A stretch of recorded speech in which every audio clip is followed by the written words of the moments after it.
Hey guys, welcome back to Skytania, episode 49. So in the last episode, I set up the Gormorillus, and that's working out pretty well. I did put a Solagnolia over here. This system can be a little bit fragile, so if the Gormorillus gets another piece of food while it still has mana, it will eat the food but not generate any more mana. So if you get out of sync and your food dropping, this whole thing's going to collapse. So I think what happened to me is I didn't have the Solagnolia over here. I came near enough for the potato to come near me a little bit. It threw the timing off just enough so that it was dropping food when it wasn't done yet. So that was a problem. But the Solagnolia should fix that. I could encase it in glass or something, but it does pretty well. And it already has a full mana pool over here, or, mostly full. So it has stopped dropping food. And we had about 2,000 potatoes. We now have 1,800. So realistically, this hasn't even cost us that much food. So we could definitely put some more mana pools around here and have a big battery of mana going on with the food. So this may end up being our main mana generation place. But before we do that, we'll probably get better food for it. So we'll see. In today's episode, I would like to build a bigger tree farm. This guy is fine, but he's slow. So it would be nice if we could do a bit better job of tree farm stuff. So watch another video from Danny and Son. He had a pretty good idea. It's maybe not quite as robust as this as far as protecting things and with the drum to break the extra leaves, but it's good enough and it'll be a lot faster than what we're using. So I thought I'd try it out. And in prepping for building that tree farm, I realized there were some more problems with our systems. So I've got all this stuff ready now, but that exposed some issues with our automated rune crafting. So every once in a while, the runes that get dropped back, the stuff that flies off the runic altar when you're done crafting, would drop back on the runic altar and be taken by the runic altar. That's kind of a problem. So to fix that, I decided to add a daffodil that would push the items off when it was done. But I couldn't keep it here then because the daffodil might push items away that were intended for one of the transformation pools. So I put a system over here. So it's all encased in glass. This is mainly so that when the daffodil pushes things back, it will stay right about here. It was a little tricky to set up. I'm not sure if I've done it the best way, but it does work. So this is ethereal glass, by the way. I can walk right through it, so I can get in here if I want to, but most of it's just solid. So the only way I can figure out how to turn off the daffodil most of the time is to have a redstone torch here. I couldn't put a redstone signal like on him or on the block or even with a repeater into the block. It had to be like under here. I'm not quite sure why that is. I'm just not good enough at vanilla redstone to know why that is. But I do know that a torch on a block under a block with a flower will turn the flower off if it has a redstone root. So I at least know that works. So the setup now is the comparator comes in here. We've got our input into a redstone relay. And if the threshold is more than 2, we'll output a signal there and a signal here. I'm still inside the glass. So here and here when it's a signal 2. So this will tell the crafter to get the next recipe. And this guy is going to send a signal to turn the daffodil on for a few clicks. I don't think the delay of 4 mattered. I think I tried that for something else. I don't think it mattered. So I think 1 is fine, but 4 is working. So basically, at the moment he gets hit with the wand of the forest to get the crafting, he will turn on ever so shortly and blow stuff over here. The only one thing I had to change is that this guy could not be right next to it, or it would kind of blow things right into him.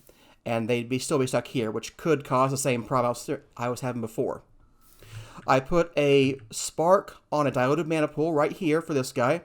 He has a dominant spark because I couldn't reach any of the pools over there from here, but I can reach enough of them to pull mana from everywhere else, and they get it from other places, so that's working out fine. Alright, is that everything? I did add a potency velocity lens so that this will craft faster. Yeah, it's going pretty well. So I could put that block back, I probably will, but I want to show you the torch. So, and I'll probably put facades here to cover this up as much as I can. Can't do anything about the repeater, it's got to stay right here, but everything else should be hideable. So, yeah, I think that works pretty well. So, let's get started on the new tree farm. I've done a little bit of the layout with some granite blocks so you can see the area we're going to be working in. Here is where the trees will be planted. There's going to be 4 over here and 4 over here. And we're going to have all kinds of stuff. So let's go ahead and grab the equipment, and hopefully I grabbed everything I needed. Not sure. We'll find out. Oh, also, I learned about this thing, the Ring of Correction. I love this thing. It's my new favorite tool. Basically, if you have a tool, a Botania tool, and it's not the right one for what you're trying to break, it will change it for you automatically. So I only ever have to have one tool on my hotbar now. I made Elementium tools. They're a little bit faster than the mana tools, but effectively they're the same thing, just a little bit faster, a little bit stronger. And also repair with the mana tablet. I did make at one point a band of mana, but since I can only have 2 rings on a time, I decided the correction ring and magnet ring are the best rings to have right now. So yeah. Alright, so wow, let's get started. We got a lot of work to do. And this design that I'm going to work on, it's based on part of his design, and then he changed it a little bit later. I'm going to try to incorporate some of his changes because I think they're good ideas. So we'll see. It's a bit of a complicated build, so yeah. There's a lot of stuff to get over here. So we're going to need some random carpets to plant things, some hopper hawks to grab things up. I'm going to use Aggro Carnations to grow the trees faster. We're going to need trees. I'm going to put some basic drawers to keep things in. We're going to have an open crate to drop some saplings for us. We're going to need an item frame so it knows what to pick things up. Some hovering hourglasses for timers. And to turn off some of the hopper hawks. I'm going to have 2 drawers over here. I'm going to put a drawer controller so I can have it in the system with this external storage here. Structural ducts and some redstone relays to turn on the mana guys, the elven mana spreaders. We've got 5 elven mana spreaders. We've got 4 regular mana spreaders. This is for filtering. The coarse dirt is where our trees are going to be planted. Mana pool is where all the mana is going to come from the system. These repeaters and torches are for turning the hopper hawks off. And then I've got stuff to upgrade the drawers. Wow, that is a full inventory now. Hopefully, I can remember how to build this because it is complicated. So, here is the center of the whole system. This is where our main mana pool goes. And around that, we're going to put elven mana spreaders. And we could use pulse mana spreaders. The reason I'm using elven, he had an idea in the design that decided to use elven rather than pulse mana spreaders. And the reason is that pulse mana spreaders cannot hold enough mana to break 2 trees. And each one of these is going to break 2 trees. So if you use the pulse mana spreaders, it wouldn't break 2 trees at once. It'd have to do 1 tree, then it'd have like 2 blocks left, and then have another tree. But, you know, it would still work. It would just take more cycles to finish. So it's not terrible, and it does require a bit of a difference in how we work because the elven mana spreaders are just going to keep spreading whenever they have something to go to. And so we need to stop them most of the time, and then we will turn that stopping off when we want to actually get them running. Not entirely sure how we're going to do that yet, but hopefully I can figure it out. Okay, so right above all of these guys, we're going to have a force relay, but I don't want to put that down yet because I need to put a few more blocks first. So they're also going to have diluted mana pools on top of all of these, because unlike pulse mana spreaders, regular mana spreaders have to be aiming at something that will accept mana, like a mana pool. These will never have mana in them, but it has to be aiming at one to get them into the go to the force relays. Alright, so the last Elven mana spreader is going to go right here, and then we're going to aim that into our main mana pool.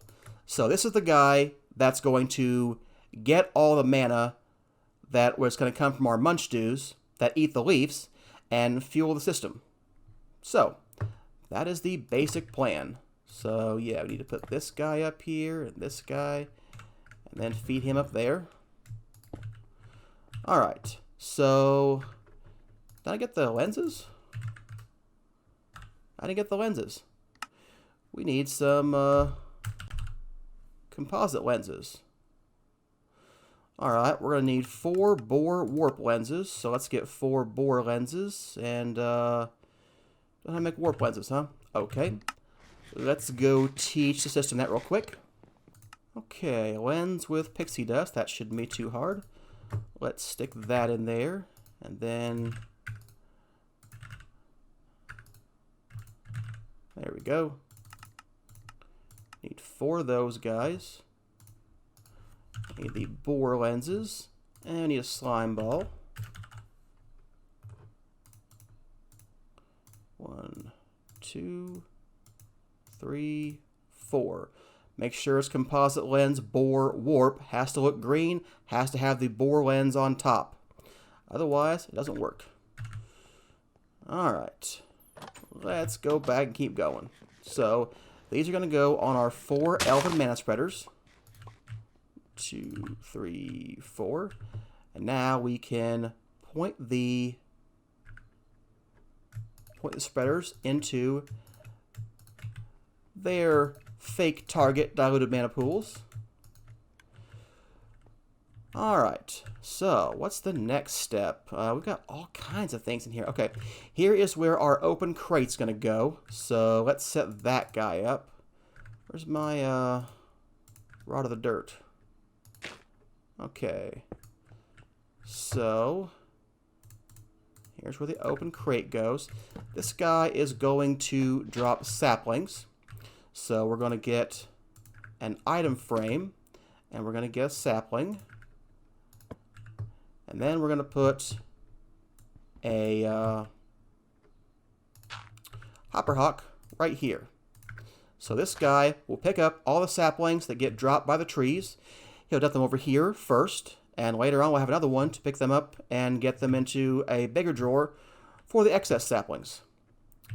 These right here are for the random carpusses. So let's get the rod of the lands again.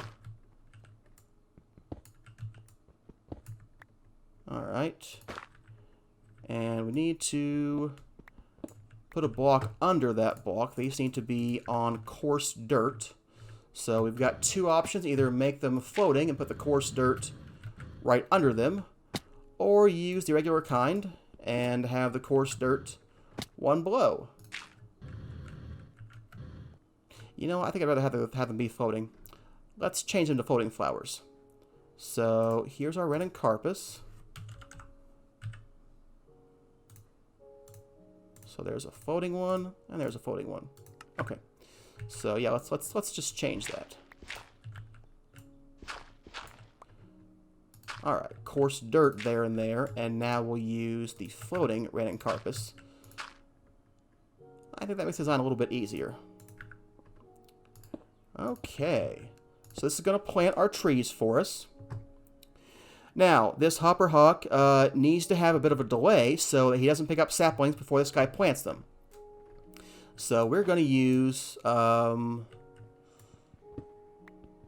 couple things. First of all, we need a block here. Need a full block over there. That's going to be for one of the redstone torches. So basically, this hopper hawk is going to not work right now. He will not pick up saplings, even if they're just right in his area. So, every so often, we will want that though. So what we're going to do is place these blocks back. And what we're going to do is we're going to put a signal into this block here with a repeater somehow. I'm going to have to... I need some dirt blocks. Something. Cobblestone, whatever. Some kind of building blocks. Alright. Alright, there we go. So, a repeater will get him going into there. And then we're going to have a hovering hourglass. And this is going to have a couple pieces of red sand, which I hope I have. So, every 20 seconds, this guy is going to pulse. The repeater will turn on the Hopper Hawk, and he'll pick up saplings. So, most of the time, the Hopper Hawk just going to sit there, not pick up saplings. But as soon as this timer pulses... Uh-oh. As soon as our timer pulses... Wasn't on the ground long enough. As soon as our timer pulses, it will pick up the saplings and drop them right below this area. Which is good because even though the random carpus shows it has a much wider area to plant things in, it's not telling you what area it can pick things up in. And it can only pick things up kind of close by it. So it needs to be close by, which is why the dropper is here and the random carpuses are here. Alright, that takes care of that. You can see the range is not quite good enough yet. The reason is there's no mana in that pool here. We'll have to kickstart him by growing a tree manually, let the Munch2 eat it or something, or, you know, throwing some mana up there. But either way, should be fine. Alright. So, all of these guys are going to be coarse dirt. That's where our trees will be planted. So let's go break these guys. And we'll get the coarse dirt. 2, 3, 4. And then we're going to dirt pillar up and get some stuff. So let's see here. 1, 2, 3, 4, 5, 6. So on top of these, the ones that are closer, we're going to put mana spreaders. Okay.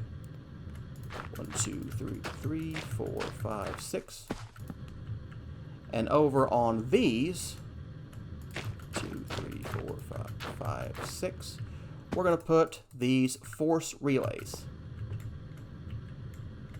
2, 3, 4, 5, 6, and the force relay. Okay, so that takes care of all of that stuff.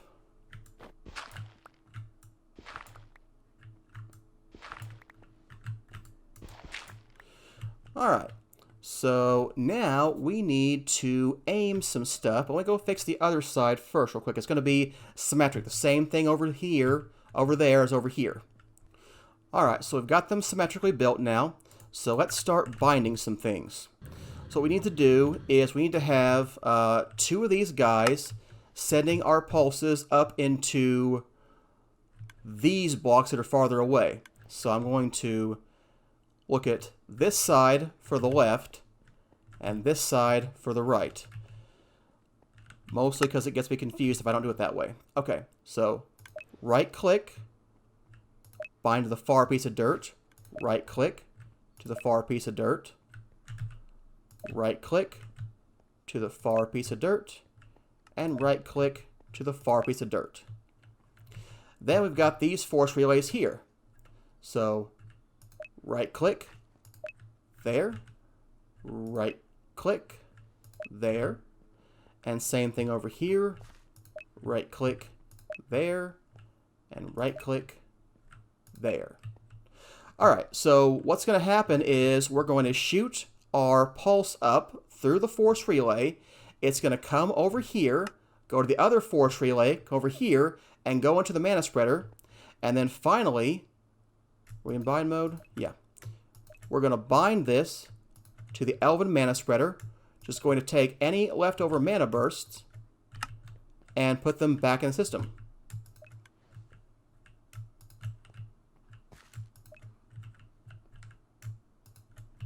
There we go.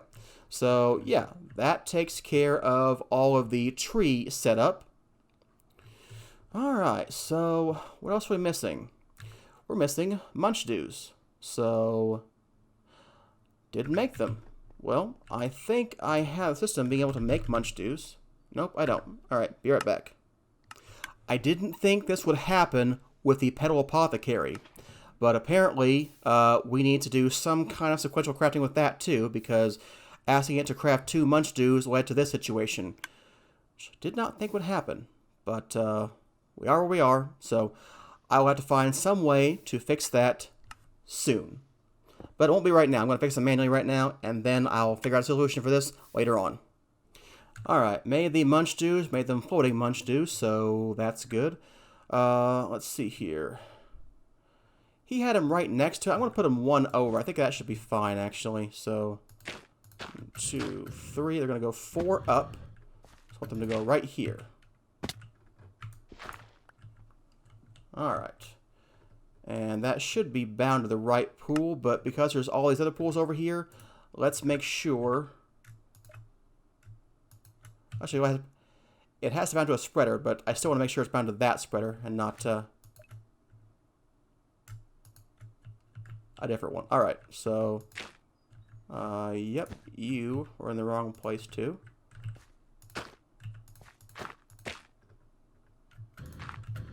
Okay, so make sure it bound to the right spreader, the Elven Mana spreader. Okay. Alright. So we can put the light sources back that I just broke. Alright. That's looking pretty good. Okay. So, what else has to happen? Well, I've got these blocks out here. We must be missing something else, right? Now we're going to create a second system to collect things. Let's see here. Alright, so we're going to have 2 drawers. We're going to have this drawer and this drawer. So the top drawer is going to have saplings. The bottom drawer is going to have apples and oak wood. And we can go ahead and upgrade these drawers. Both going to need void upgrades. I'm putting 2 of the gold in this one because the 2 and 1 halves the amount, so this will be the same amount of capacity now. Alright, so we won't have to filter these guys now. Okay, yeah, that's right. I just want to make sure before I start building stuff. Okay, so we're going to place a hopper hawk up here, and we're going to place a hopper hawk right down here. Now, this hopper hawk, I want it to pick up immediately. I don't want it to give any chance for the Ren and Carpus to pick up anything, or any chance for anything else to pick up anything. So this one is not going to be delayed at all. So when oak and apples drop, this guy should get them first, and hopefully the Ren and Carpus will not plant them. I don't think any of that will be in its range anyway, but just in case. What seems to happen is with the force relays, the blocks seem to drop right around here. And that should be in the range of the Ren and Carpus, but this should solve any problems with that. Okay, so once again, we're going to have a little system here to delay this guy. And that might mean I have to move a cable. But if we do, we do. So here's where the other guy goes. That will turn this guy off most of the time. And then again, we're going to want a timer to pick things up. So basically, this timer is going to be a bit longer. Okay, we're going to need to... get one of those guys. Oops. Yep, and this. Okay, so we're going to put a repeater in here. This is what's going to turn off the signal to turn on the hopper hawk. And this timer is going to be... I'm thinking it's going to be 2 minutes. Let's get 2 pieces of soul sand.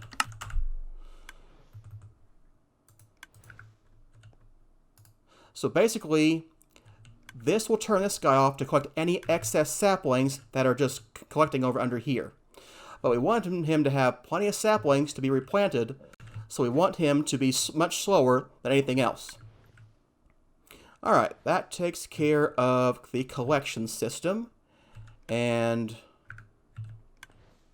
that is close to the end. Alright, let's get you, and I'm going to get this drawer controller here. And, yep, you are in a bad place. That's okay, we'll fix that.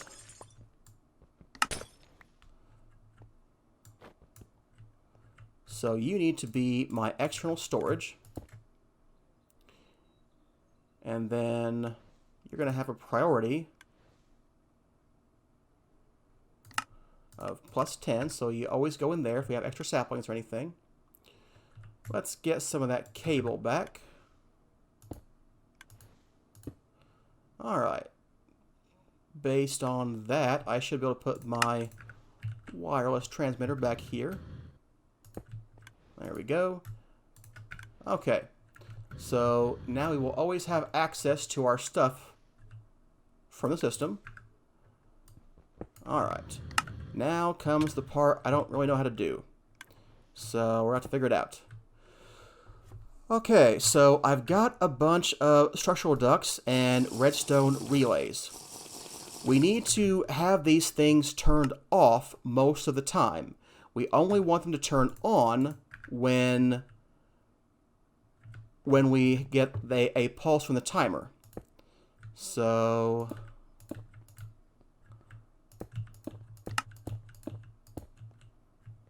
what I think we're going to do is make this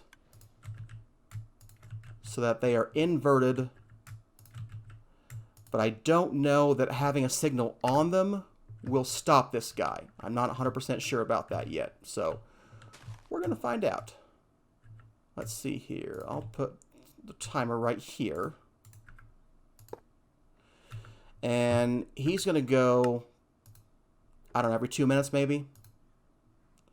So we'll put him at a couple pieces of soul sand. I don't really know how much time he needs, so. Okay, so basically, you're going to be an output, and you are going to be an inverted scaled. And that means you guys should be off. That's what I want to see happening right now.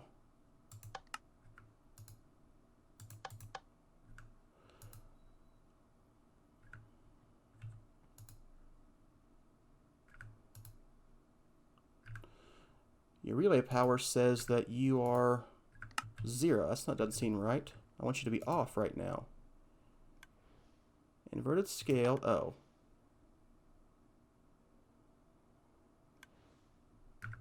Yeah, that's right. Inverted scale, relay power 15. You are an input.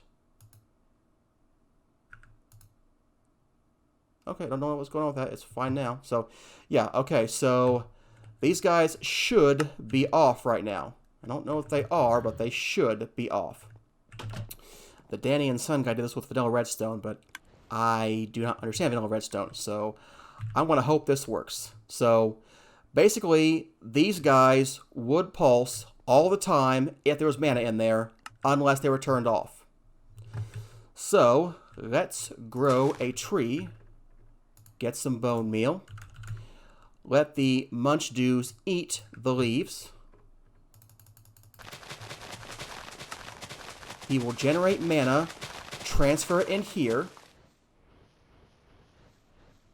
Alright, so let's see about...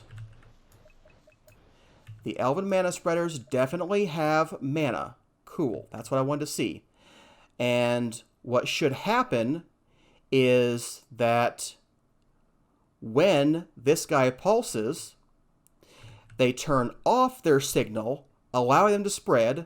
The signals go up and through this tree and down and over and back, and the same thing over here, up and over and through the tree, breaking the tree, and then hopefully we will have all of our stuff. Is my ring on? Take the ring off real quick. I didn't get a soul magnolia. So the last thing is adding the Aggro Carnations, by the way. I've got them, so we need to plant them right around here. I don't want to do that until I'm sure that it works. I don't want to grow a bunch of trees that we're not ready for yet.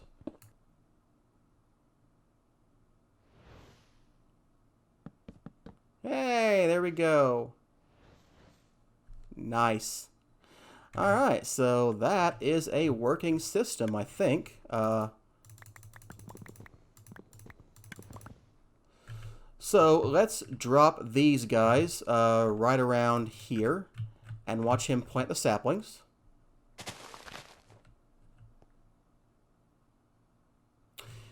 Are these guys bound to the right mana pool? They may not be. I may have to fix that. Let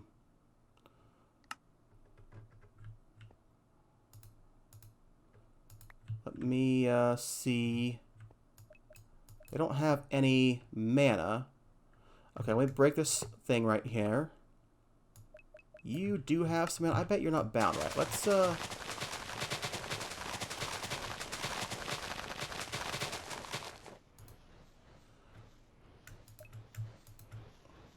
okay. Right click. Shift right click. Right click. Shift right click. Okay. Get them bound properly. And leave your lens on, please.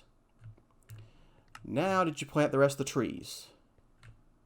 Planted one more tree. You planted one more tree. You probably want no more trees over there. Okay, let's go get some more trees.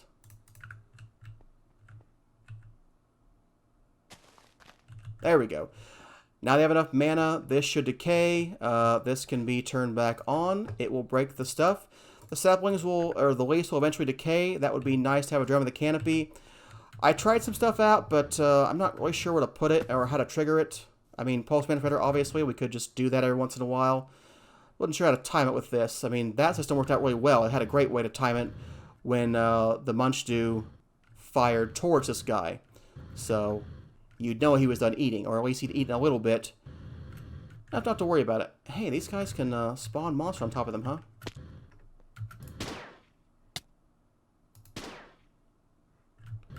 Let's go make sure it doesn't happen.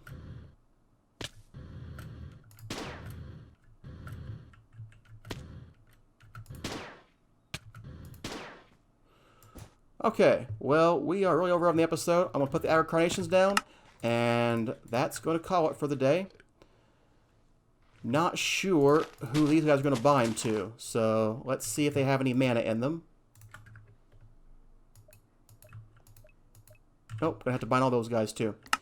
So, yeah, but that is basically the plan, to go bind all of those guys. So, yeah, let's take that off real quick. And let's get this force relay off again. Tempting to get that tool that lets you bind multiple things at once. I may have to do that. Alright, need to bind you. And need to bind you. And you. And you. And finally you. Okay. So, try that again. Alright. And there we go. A bigger tree farm. With the multiple Aggro Carnations and all the more trees we have, this should be a pretty good system once it fires. And 1 minute may be way too long for us. I'm not really sure. We could get observer blocks to check for that again. That's an idea to speed this up, to make it, you know, less of a timing thing and more of a just a when you're ready thing. So definitely an option. Munchdew's nom on the leaf, so that's pretty good. So I think this is it. We're way past wrapping up point, so I want to finish this up. So hope you enjoyed today's episode. If you did, go ahead and hit that like button, hit the subscribe button too. You know what? Hit all the buttons you can find. Just buttons are great. Like buttons are great. Just hit buttons. See you next time.